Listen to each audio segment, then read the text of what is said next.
Chères téléspectatrices, chers téléspectateurs, bonjour. Dans un nouveau volet de notre émission Pour une vie meilleure, mais un nouveau volet consacré au temps. Nous accueillons bien sûr Monsieur Lézot avec nous. Bonjour. Bonjour. Rappelons que c'est au titre de directeur adjoint du département de la gestion chrétienne de la vie, poste que vous occupez à la Conférence générale des Églises adventistes du 7e jour, que vous intervenez dans ces émissions.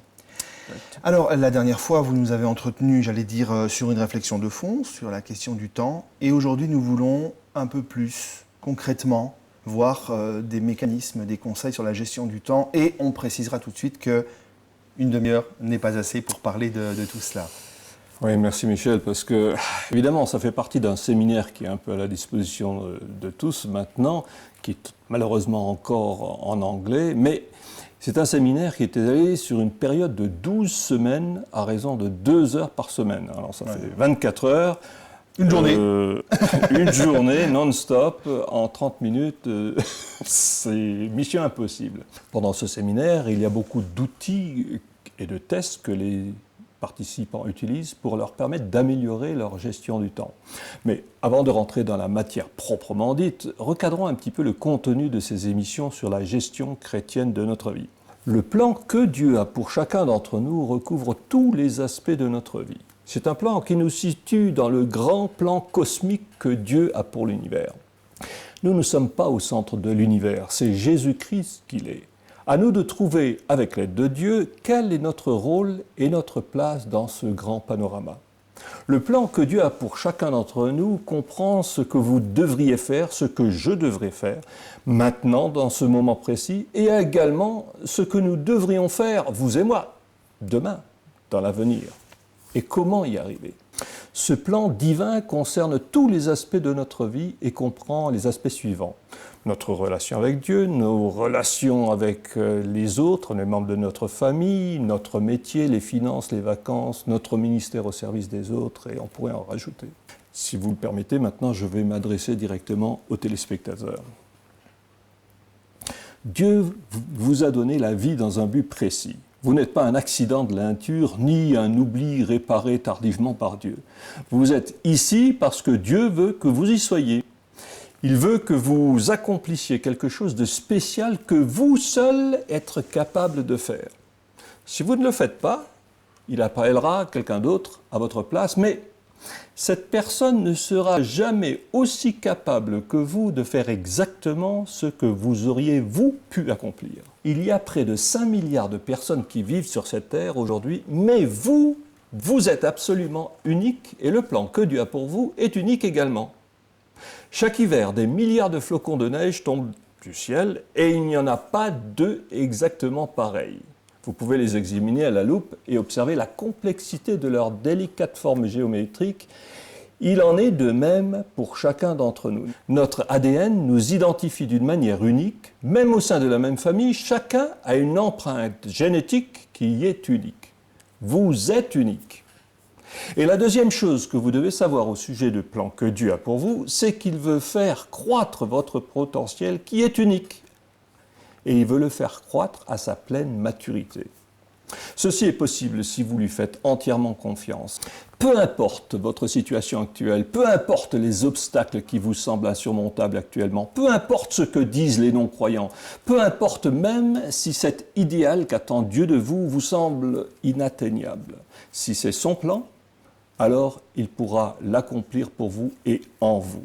Comme quoi, nous sommes sur un thème relatif au temps et on s'aperçoit qu'on entend des choses qui sont relatives à l'estime de soi, très précieuses dans ce domaine. Tout à fait. Mais c'est un tout. L'être humain est un tout. On ne peut pas dissocier un élément de l'autre. Alors, quels sont vos plans que vous faites, les aspirations que vous avez pour votre vie, comparées à la parole de Dieu ? Essayez de comparer vos désirs et les plans que vous faites pour votre vie avec la parole de Dieu. Est-ce que les deux s'accordent ? Nombre de croyants ont abandonné la foi parce qu'ils avaient commencé par rationaliser et justifier ce qu'ils faisaient en manipulant la parole de Dieu et en lui faisant dire ce qu'elle ne dit pas. Nous ne le répéterons jamais assez. Si vous avez des désirs qui ne sont pas consistants avec la parole de Dieu, cela veut tout simplement dire que ça ne vient pas de Dieu.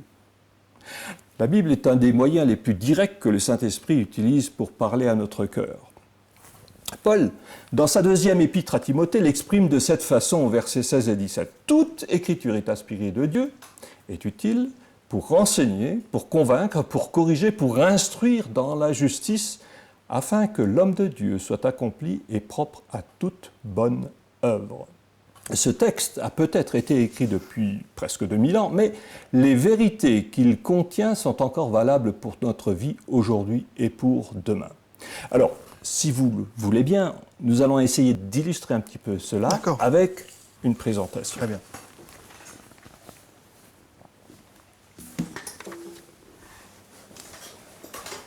Alors, regardons ensemble. Prends le temps.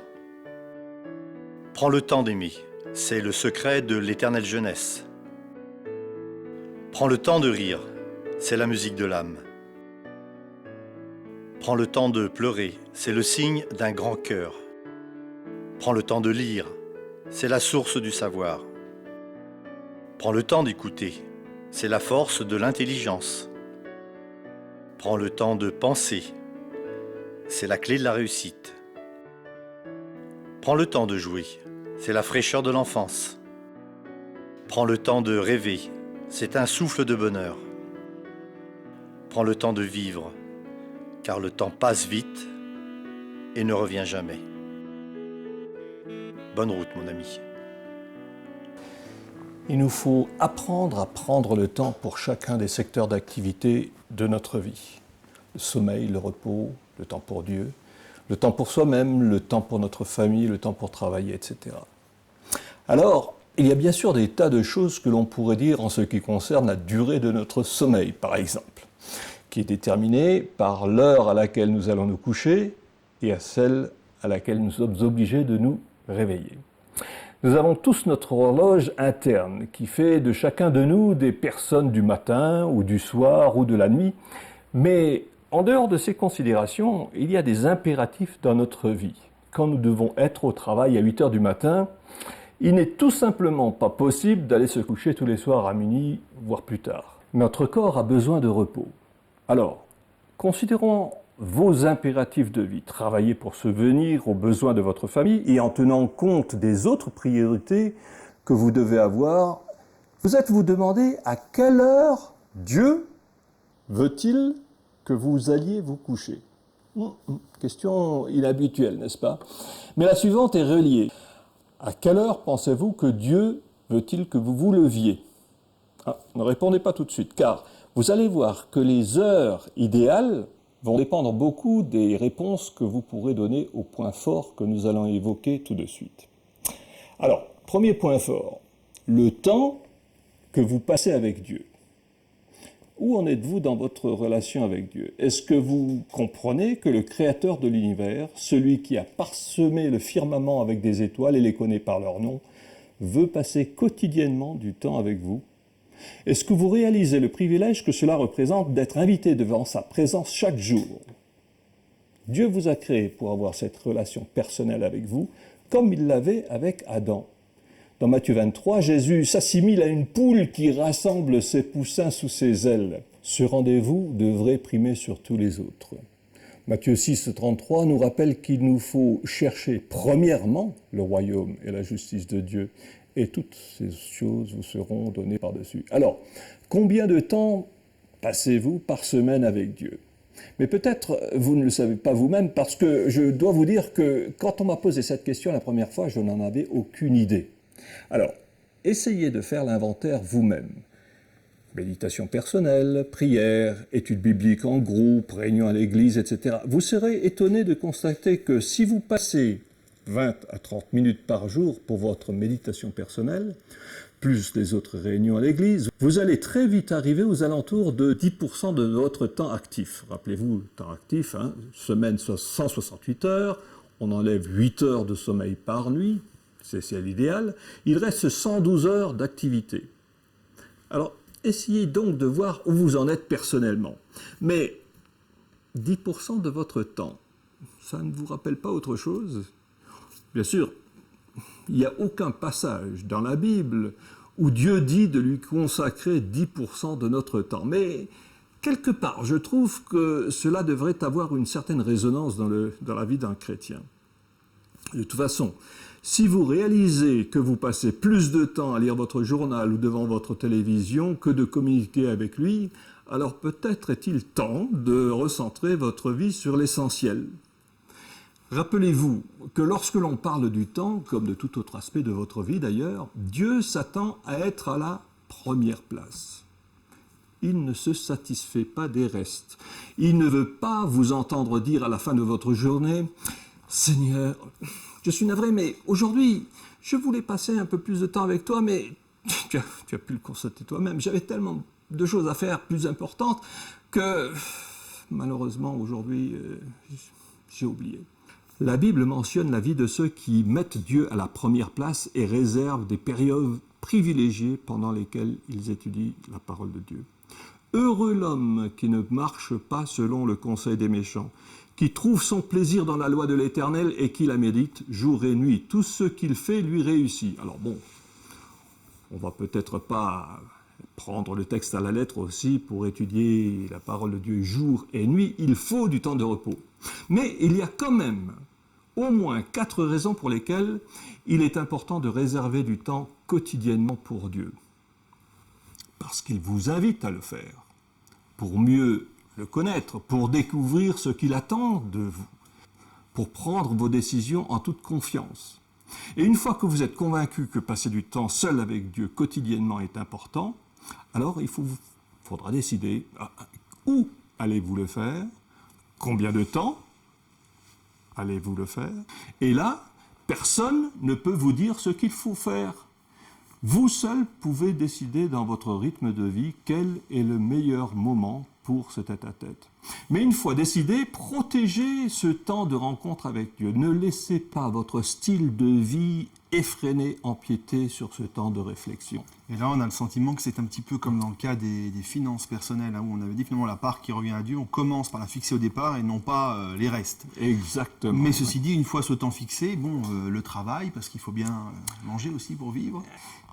Eh bien non, figurez-vous, car pour être capable de répondre aux besoins des autres, il faut d'abord avoir satisfait à ses besoins propres. Et ce n'est pas égoïste de prendre le temps qu'il faut pour répondre à ses besoins.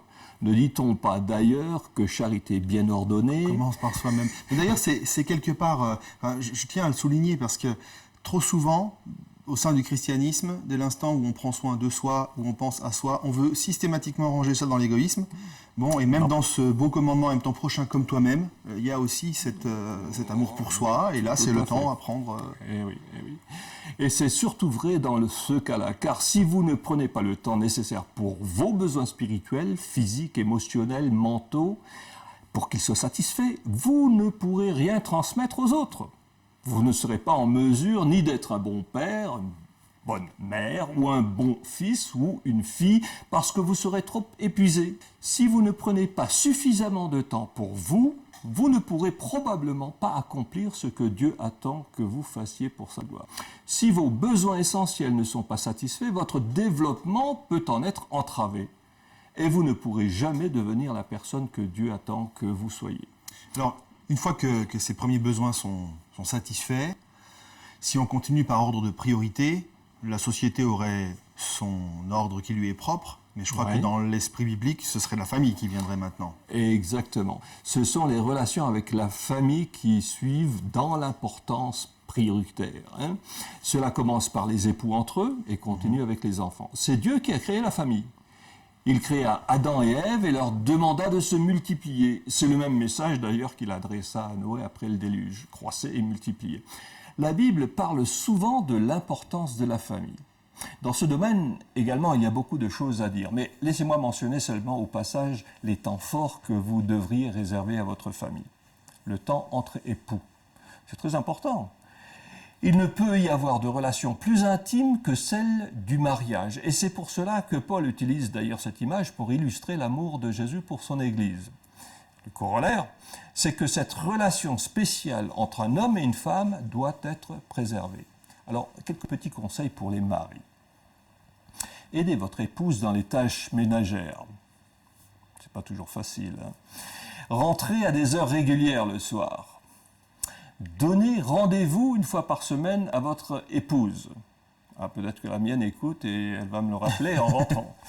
Fêtez les dates d'anniversaire de votre première rencontre. Le mariage, anniversaire des enfants, etc., bien sûr. Et planifiez des horaires communs pour la méditation, la prière. Promettez-lui de l'écouter. Alors on peut également donner des conseils aux épouses, si vous le permettez.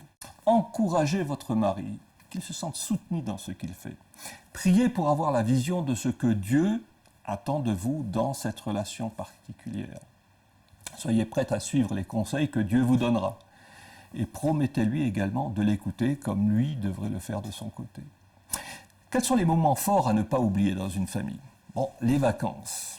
Alors, pour les fonctionnaires, disons, c'est assez facile. Pour les autres, c'est peut-être beaucoup plus difficile à gérer. Les anniversaires. Restez en contact aussi avec le reste de la famille. Dans le temps, c'était par courrier que l'on faisait ceci. Mais maintenant, il y a email, il y a le téléphone, il y a des tas de moyens technologiques qui nous permettent de garder un contact plus régulier. N'oubliez pas les réunions de famille aussi, le Noël, Nouvel An, etc. Et puis les occasions spéciales, les diplômes, les promotions.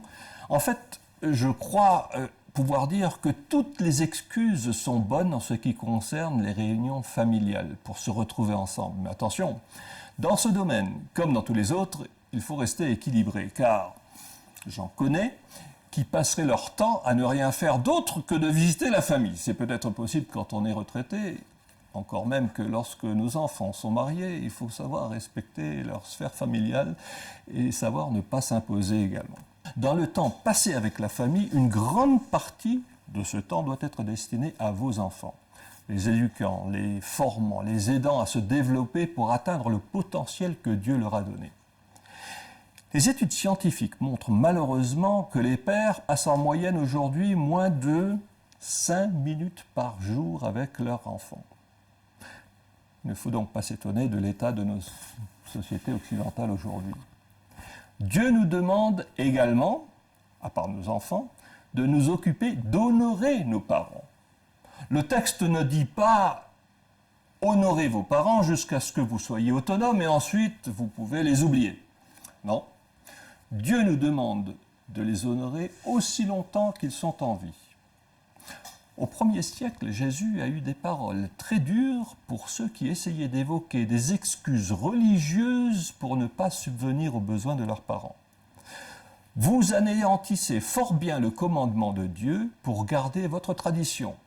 Car Moïse a dit « honore ton père et ta mère », et celui qui maudira son père ou sa mère sera puni de mort. Mais vous dites « si un homme dit à son père ou à sa mère « ce dont j'aurais pu t'assister, corban, c'est-à-dire une offrande à Dieu », vous ne le laissez plus rien faire pour son père ou pour sa mère, annulant ainsi la parole de Dieu par votre tradition, que vous avez établie vous-même. Et vous faites beaucoup d'autres choses semblables.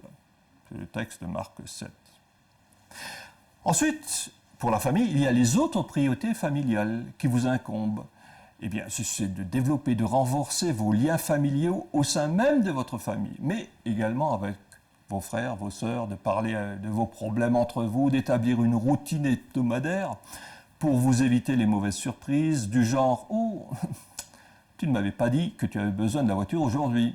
Ah, je ne savais pas que tu allais rentrer plus tard ce soir. » Et d'autres sujets également doivent être abordés ensemble. Le budget familial, le calendrier des vacances, les travaux ménagers à partager, l'application des enfants dans ceci, etc. Enfin, et enfin seulement, vient la place, le temps qu'il faut consacrer à notre métier, à notre carrière. Il ne doit pas être une fin en soi. Et c'est pour cette raison qu'il est à cette place. Ne vous êtes-vous jamais demandé si Dieu avait son mot à dire en ce qui concerne votre carrière ? Vous est-il venu à l'esprit que le plan parfait que Dieu a pour chacun d'entre nous comprend aussi notre métier, notre carrière ? Travailler existe depuis la création, quand Dieu a dit à Adam de gérer le jardin d'Éden. Le travail en lui-même est donc divin, et ce n'est pas une malédiction. Le travail d'Adam était beaucoup plus facile avant le péché, qui produisit toutes sortes de parasites dans le monde, notamment les épines, les ronces, les mauvaises herbes et la sécheresse. Mais cela ne veut pas dire que le travail en lui-même a été puni. C'est à travers le travail, au contraire, que Dieu nous donne les moyens matériels dont nous avons besoin pour vivre. C'est Paul qui dit aux Thessaloniciens « Car lorsque nous étions chez vous, nous vous disions expressément, si quelqu'un ne veut pas travailler, qu'il ne mange pas non plus. » Et lui-même, il travaillait très dur pour ne pas être à la charge de personne. Il est donc honorable de travailler. C'est par notre travail que nous gagnons le respect des autres, mais également que nous glorifions et servons Dieu. Le travail devrait être, il doit être, une source de joie et d'accomplissement dans notre vie. Il n'y a rien qui apporte plus de satisfaction que de faire quelque chose que l'on aime d'abord, et ensuite de bien le faire et de savoir en plus qu'il s'inscrit dans le plan de Dieu. Alors, il y a deux attitudes extrêmes et complètement opposées au sujet du travail. La première est de le subir comme étant une torture, à devoir supporter jusqu'à ce qu'on puisse l'éviter. La deuxième est de considérer le travail comme étant la seule chose importante dans la vie. Ce type de personne ne pense qu'à son travail au point qu'elle ne s'identifie que par rapport à lui et la carrière qu'il représente dans sa vie. Le travail doit être mis à sa juste place, après Dieu, après nos besoins personnels et après notre famille. L'emploi que vous occupez fait partie du plan que Dieu a pour vous, mais il n'est pas en lui-même le but pour lequel Dieu vous a créé. Et il est important de faire la différence. Enfin, il y a le ministère que vous devriez exercer auprès des autres. Bon, alors là, n'essayez pas de chercher midi à 14h, d'aller chercher des formes d'action qui sont en dehors de votre personnalité. Votre ministère auprès des autres implique que vous le faites à travers qui vous êtes, en tant que personne, en utilisant les dons que Dieu vous a donnés. C'est François d'Assise qui disait « Le plus grand moyen d'évangélisation entre les mains de Dieu, c'est votre témoignage de chrétien. Prêchez l'évangile toujours et utilisez des mots si c'est nécessaire. » Alors, comment décider de votre ministère personnel? Priez, demandez à Dieu qu'il vous guide. Il vous faudra prendre en compte également le temps que vous pouvez consacrer à ce ministère, ce que vous aimez faire, et faites bien, mais également quelles sont vos faiblesses. Le plan de Dieu est que chacun de nous soit impliqué d'une façon ou d'une autre dans une activité au service des autres. La Bible mentionne à plusieurs reprises dans Romains 12, en Corinthiens 12 et Éphésiens 4 que Dieu a accordé à chacun au moins un don qui doit être utilisé au service de la communauté. Si vous ne l'avez pas découvert, demandez à Dieu dans la prière de vous le révéler. Mais quel que soit votre ministère, faites en sorte que vos priorités soient bien établies dans votre vie. Cela veut dire mettre votre relation avec Dieu en première place. Ensuite, vous, votre famille, votre carrière et enfin, votre ministère. Il est important également de se rappeler que le plan de Dieu pour vous recouvre chacun de ces aspects. Et si vous le suivez, vous verrez que les promesses de Dieu s'accompliront miraculeusement dans votre vie. Alors, on peut se dire devant tous ces secteurs d'activité qui semblent finalement presque tous aussi importants les uns que les autres, mais comment faire? Ce n'est pas possible dans une journée de 24 heures. Regardons cette présentation. Un spécialiste du time management s'adressait à un groupe d'étudiants d'une école de commerce. Sous les yeux de ces jeunes loups dynamiques et ambitieux, il sortit de dessous le bureau un grand bocal et le plaça devant lui. Puis il mit sur la table une douzaine de pierres, grosses comme le poing, qu'il déposa soigneusement l'une après l'autre dans le bocal. Quand celui-ci fut rempli jusqu'au bord, il demanda « Le bocal est-il plein ?» « Oui, répondirent les étudiants comme un seul homme. »« Vraiment ?» fit-il. Alors il sortit un seau rempli de petits cailloux, il les versa dans le bocal, qu'il secoua énergiquement afin de faire descendre les petits cailloux entre les pierres. Puis il demanda à nouveau aux étudiants « Le bocal est-il plein ?» Cette fois l'auditoire était méfiant, et un des étudiants se risqua à répondre « Probablement pas. » Exact, répliqua-t-il. Alors il prit un seau rempli de sable et le versa dans le bocal. Le sable vint se loger entre les pierres et les cailloux. Une fois encore, il posa la question, et maintenant? Le bocal est-il plein? Non, s'écria la classe sans hésiter. Très bien, dit-il. Il attrapa une cruche d'eau et doucement versa de l'eau jusqu'à ras-bord. Ensuite, levant les yeux sur l'assistance, il demanda « À votre avis, quelle conclusion peut-on tirer de cette démonstration ?» Un petit malin leva la main et déclara « La conclusion, c'est que même si notre emploi du temps est déjà plein, quand on le veut vraiment, on peut toujours trouver du temps pour en faire plus. » Eh bien non, répondit l'orateur. Je pense que la principale leçon à tirer de cette démonstration est la suivante. Si on ne met pas les grosses pierres en premier, on ne pourra plus les faire entrer. Quelles sont les grosses pierres dans votre vie? Les mettez-vous en premier? Le plus important d'abord. Seigneur, empêche-nous de remplir notre vie de bonnes choses, au point de ne plus avoir le temps pour les meilleures. Vous aurez toujours le temps pour ce que vous mettez en premier. Bien, il ressort assez nettement à la fois de cette présentation et des propos tenus aujourd'hui qu'avec une bonne gestion du temps, une bonne définition des priorités, on arrive de toute façon à mieux ranger les choses et donc à en faire de toute façon plus et de manière plus efficace. Tout à fait. On vous remercie en tout cas pour cette sensibilisation que vous nous avez offerte avec, on le redit, la possibilité peut-être pour chacun de méditer chacun des volets abordés. Il y a encore beaucoup de choses à dire. On a juste égratigné la surface. Monsieur Lézot, merci. Nous nous retrouverons pour aborder un autre thème. Chères téléspectatrices, chers téléspectateurs, à bientôt. Au revoir.